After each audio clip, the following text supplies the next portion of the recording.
is a woman a little bit older than you, who looks as though she's seen her share of hard knocks politics, is not easily intimidated. No. But at the moment, she's quite rattled. Sweeps up to you with her robe, her mayor robe, and says, "You're one of the new priests." That's correct. What's happening in our great neighborhood? You better tell me. This is what happens with lax politicians, letting chaos seep wide into the populace. Well, we do our best to keep everything nice and orderly. It's not good enough. Goodness. Okay. All right, she says.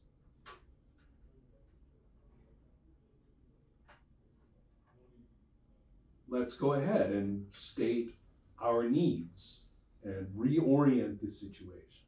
Yes. We would like...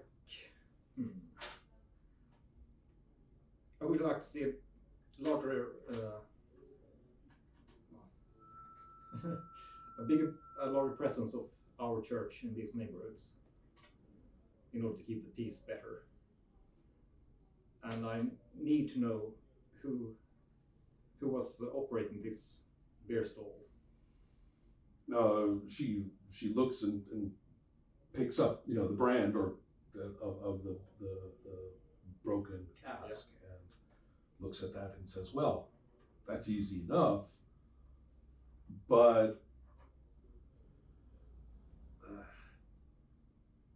maybe you can help me. Maybe you can help me a lot." Okay. Alderman Luramax is the sponsor of the distribution of alcoholic beverages, and Luramax has, well, he's sort of interpreted existing laws in a way that's technically logical so that it benefits him greatly. I see. I have tried to keep a balance between different points of view on the city council, on the neighborhood council. But maybe you could help me a little bit with this guy? He would be the person to talk to. And you mean talk to? Like I said, we can make life a lot easier for each other. Understood. All right, so we'll it's fine. manage with this. Let's go straight to the brutality. Okay, Milo, you are the one who is locked in savage combat at the moment. Vast has stated in the last minute of fighting a series of grievances that the spearing of their sacred eels for nothing but sport or worse, food. The prevention of us to recover our sacred temple. We had to turn to the Kalith to help. And who knows if we'll even be able to recover it once they get their hands on it. And you will not stand in our way. We must dominate this battlefield, and the Kalith must be shown that we cannot be taken in turn after we defeat you.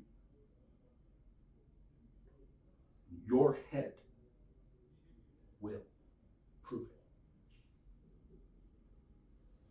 So, he seems motivated. He also seems sort of rational in a sort of battle-crazed way. In the sense that he's making sense about what he wants. We don't need to roll initiative because this is the short attention, one-on-one combat. So that means that we are moving straight to you with your superior maneuverability with your sword. So you can roll to hit. Is there any context for the roll to hit that you want to do? just talking to the people watching or maneuvering. If you look at the map, do you want to maneuver him toward the water or away from the water or toward where your fellow troops are waiting? Or actually, they're locked in missile combat now, remember? With the trebuchet back here and the catapult up here. So, terrifying heavy objects are crisscrossing in the sky. Granted, it's only one catapult, one trebuchet, so it's not like a storm of them, but they hit hard. And they hit hard with the shattering of stone and screams of maimed people. So right now, the trebuchet is tearing up the side of the pyramid. Not yet, although I should start rolling for this, not yet having threatened the troop of Kalenth who have been watching from the staircase. Vast is saying, watch here, people of the Lokatha. We don't need the Kalenth to be victors.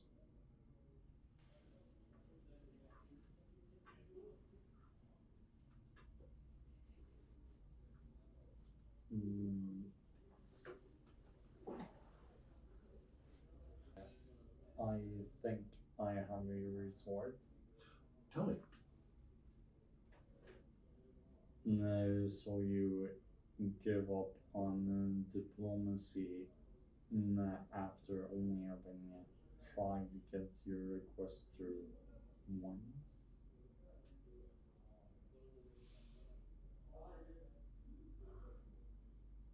Are you saying that there's some kind of chance? Are you in command of these troops?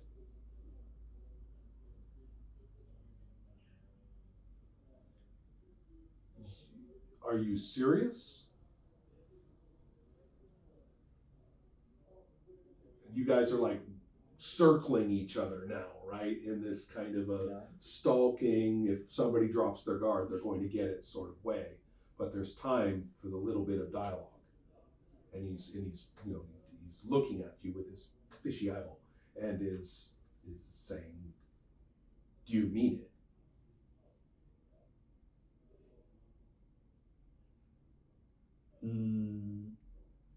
I don't have that power, but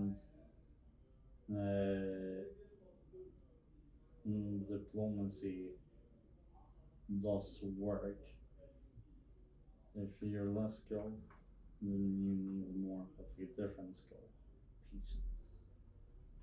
He doesn't nod because his head doesn't work that way properly, or only minor and barely.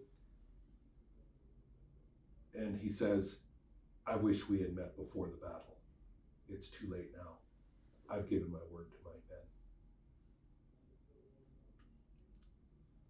men. First. Yeah. I believe that'll do it. Against 7? Yeah. Mm-hmm.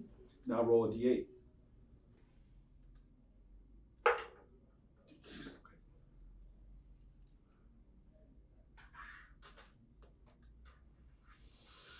Okay, Counter-Strike. I think we've had enough dialogue to fill the gap in the minute as fighting his work, and you have managed not to get hit.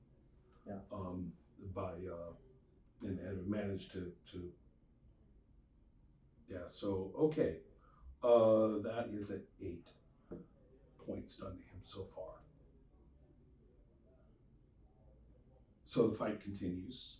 The carnage increases because this fight's going, it's taking a while, which gives time for bad things to happen. Let's do a quick check. I looked this up the other day, and it's a fairly easy check. They have to roll super high to actually hit dead center. And it almost landed on an 18, and then it wobbled to the floor. With a catapult is what I'm looking at, and that sounds fun. to actually hit a precise spot that they have in mind, they have to roll really high. But if they miss, then yeah, misses. Then we roll a d8.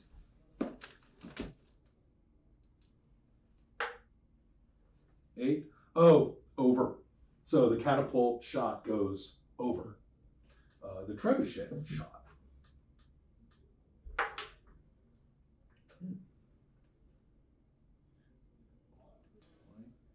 Okay, that's going to be 46 damage.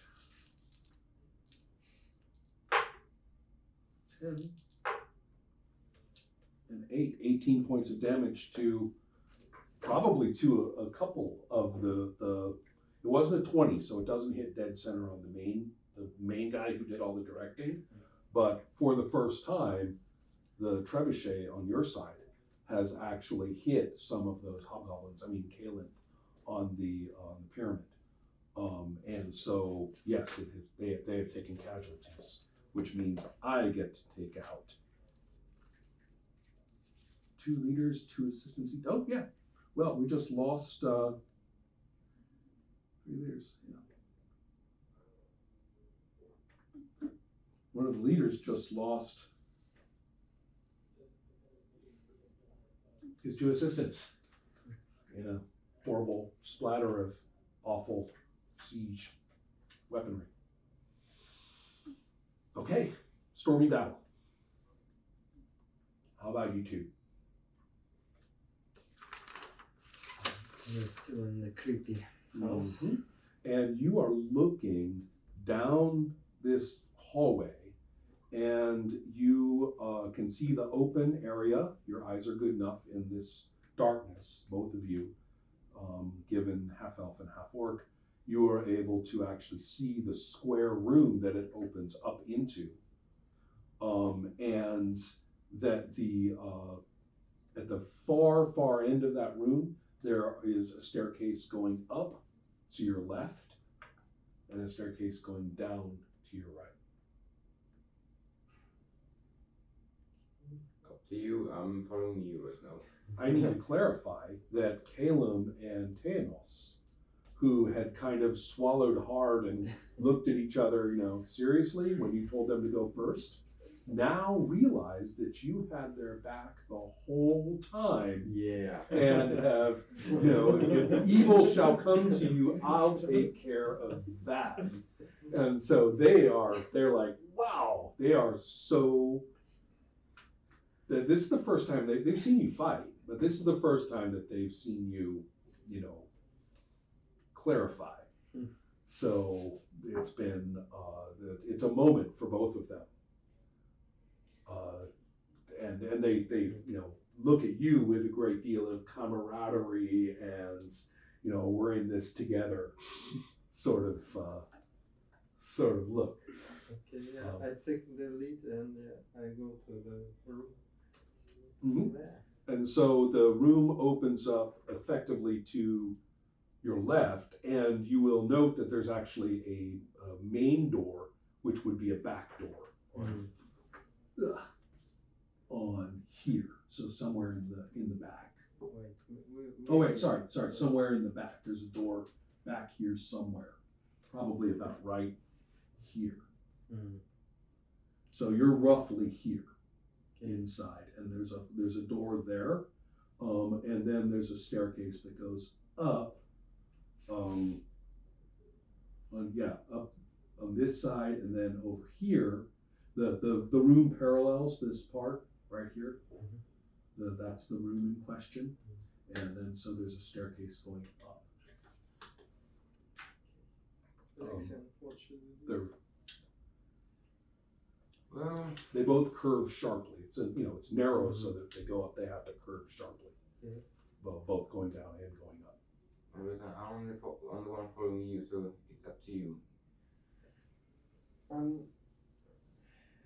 need to know which way it curls, because I want to have my Right. right arm free. In both cases, it will curl toward that end So that means if you turn this way, your right hand will be against the corner, against the curve, on the inside of the curve. If you go up this way, your right hand will be freer. Yeah, I'll go to. Okay, so that means you're going up. Yes.